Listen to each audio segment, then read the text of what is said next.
edisi Sejarah Perkembangan Islam di Amerika. Assalamualaikum warahmatullahi wabarakatuh. Saya Ulfi Khalifatun Nisa.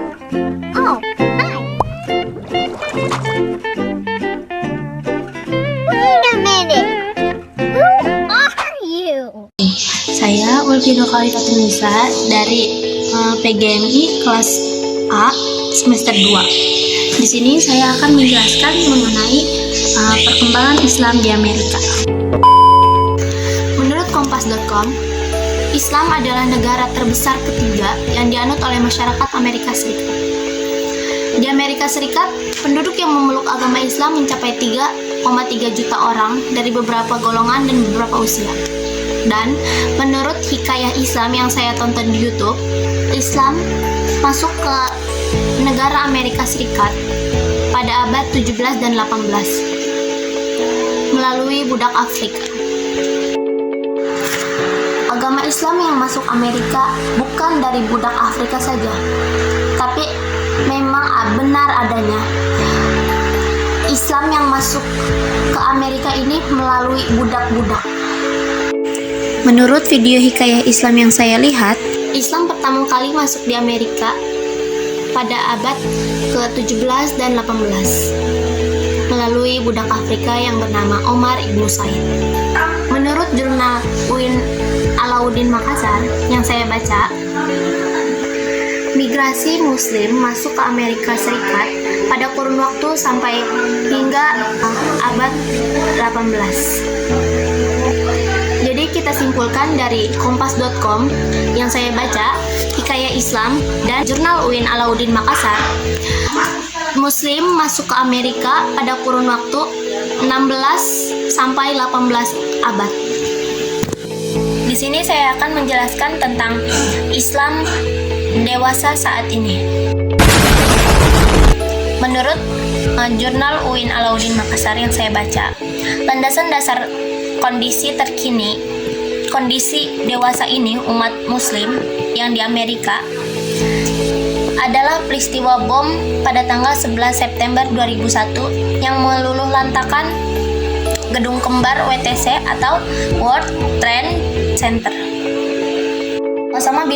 Osama bin Laden dan jaringan Al-Qaedanya tertuduh sebagai pelaku utama atas pemecah belah gedung kembar tersebut.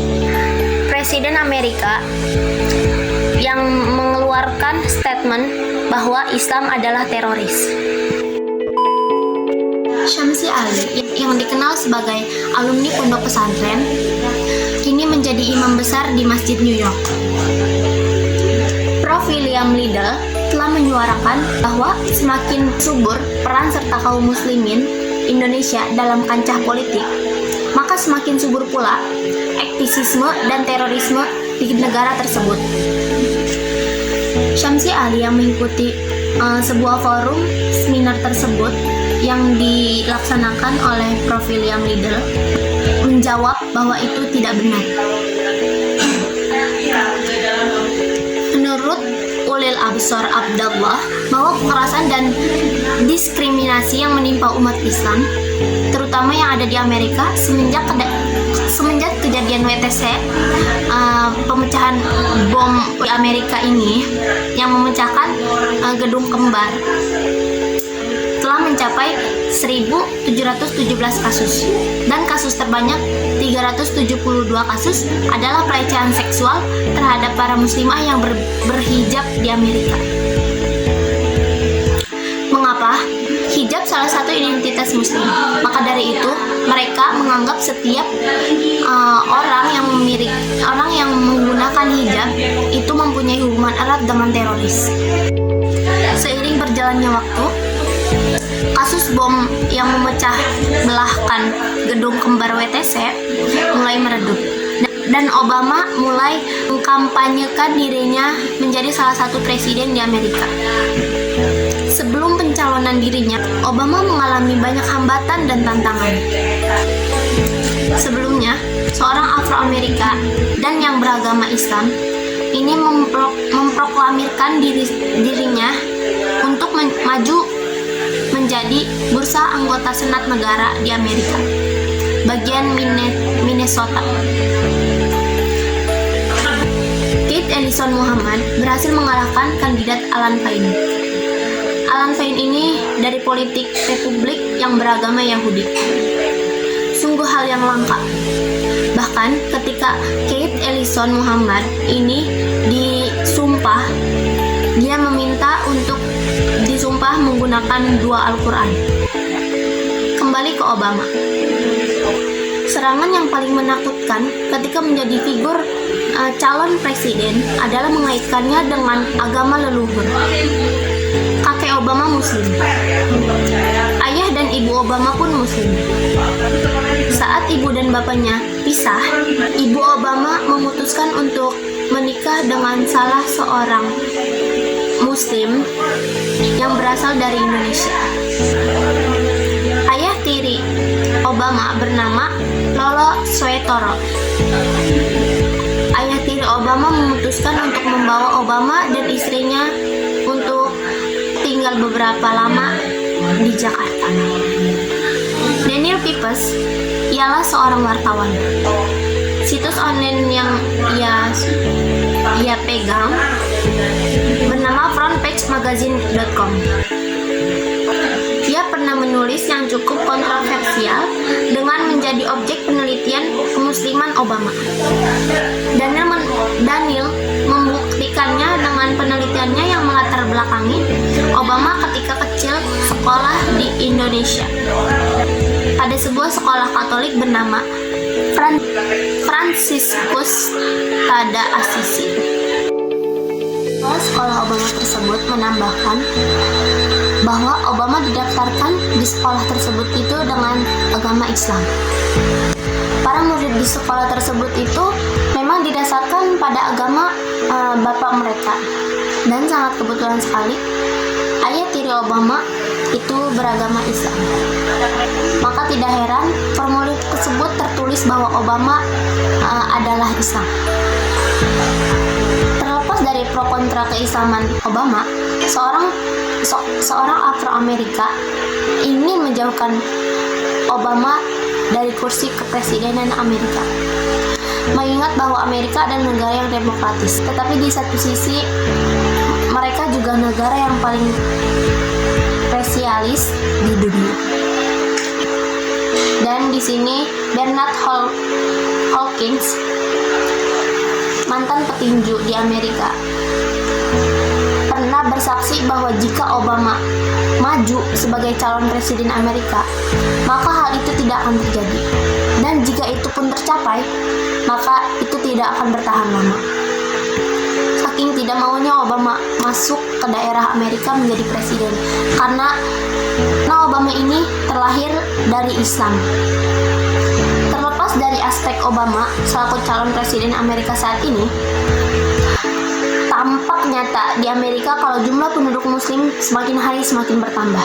Dilaporkannya oleh Syamsi Ali, seorang mantan pondok pesantren yang menjadi imam besar di Masjid New York. Ia bilang bahwa ia tidak hentinya untuk mengislamkan penduduk Amerika. Migran Muslim yang menginjakan kaki pertama kali di Amerika sangat berpengaruh kepada penduduk asli setempat di Amerika. Entah itu dari faktor demografi Amerika, ekonomi, politik, bahkan dari perdagangan. Adapun di sini saya akan menjelaskan gambaran migrasi dan efek ketimbulannya. Pada tahun 1875 sampai 1912, mereka yang bermigrasi ke Amerika adalah pemuda desa yang tidak terpelajar dan tidak mempunyai keterampilan. Tujuan mereka bermigrasi ke Amerika Serikat berharap untuk mendapatkan keuntungan finansialnya. Pada tahun 1918 sampai 1922, mereka yang bermigrasi ke Amerika Serikat setelah terjadinya peperangan pertama mereka. Mereka ini adalah orang-orang yang bersahabat dengan negeri Amerika. Pada Pada tahun 1930 sampai 1938, mereka memprioritaskan penduduk setempat di Amerika untuk mencarikan pekerjaan. Karena itu kebijakan dari imigrasi Amerika. Pada tahun 1947 sampai 1960, mereka yang bermigrasi ke Amerika berasal dari India, Pakistan, Eropa Timur, dan Uni Soviet. Mereka bermigrasi untuk mendapatkan kehidupan yang lebih baik dari sebelumnya, dan agar untuk mendapatkan teknik lanjutan dan mendapatkan pekerjaan secara spesialis.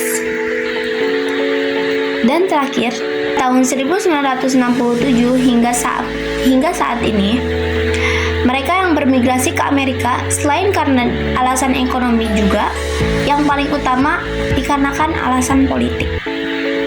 Mereka yang datang dari orang-orang yang terpelajar.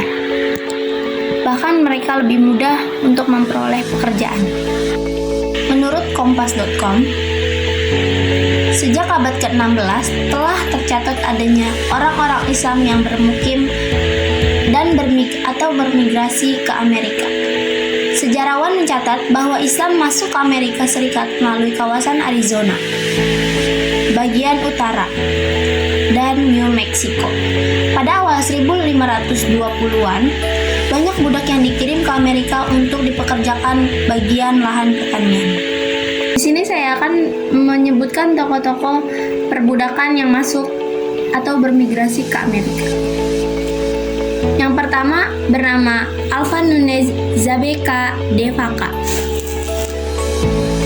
Yang kedua bernama Estevanico, dan yang ketiga Azamor. Menurut Wikipedia, Estevanico Berber berasal dari Afrika Utara yang pergi ke Arizona dan New Mexico sebagai budak kerajaan Spanyol. Sedangkan Azamor dan Nunes budak yang berasal dari Spanyol asli. Estevanico dan Omar Ibn Said sama-sama berasal dari budak Afrika.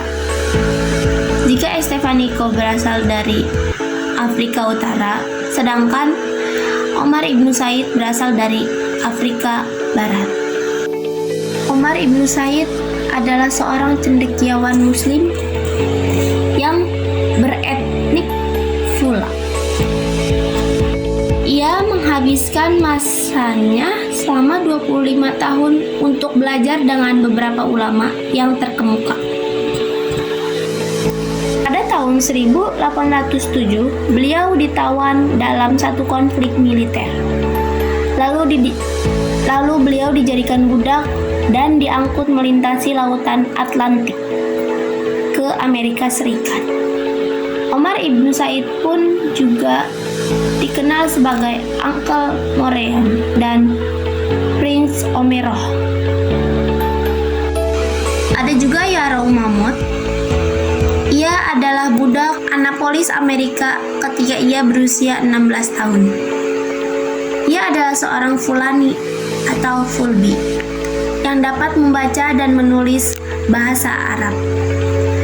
Yarrow Mammoth ini berasal dari keluarga Muslim kaya. Ada pula Bilali Muhammad.